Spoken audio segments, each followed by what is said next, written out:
guys, this is basically just a short video to show you how to use your new Hozan spoke thread cutting machine.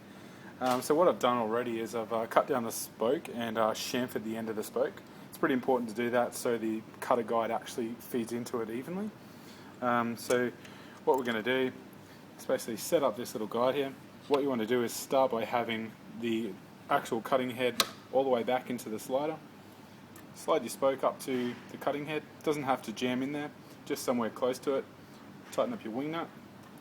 Once you've tightened up your wing nut, now what we can basically check out, you want to start with this nut, which actually compresses the cutting heads down and cuts your thread. You want to start with that loose. What we'd always do is have a bit of oil. Use a bit of triflow. It seems to work quite well as cutting fluid. If you do have cutting fluid, use that. A couple of little drips on the cutting heads itself. That's perfect. So what we're going to do is start with it just taking up on the actual threads, and we're going to do just a nice fine cut to start with.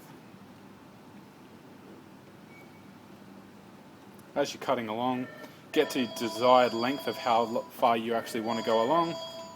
Once you're happy with that, back the thread cutting machine back off again.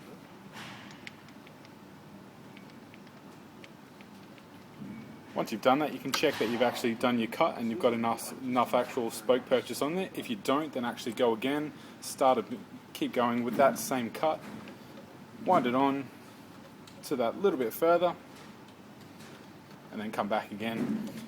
You just got to repeat this process. Once you get all the way back off again, use your shifter or spanner to tighten the head down, just quarter turn at a time, and cut that down.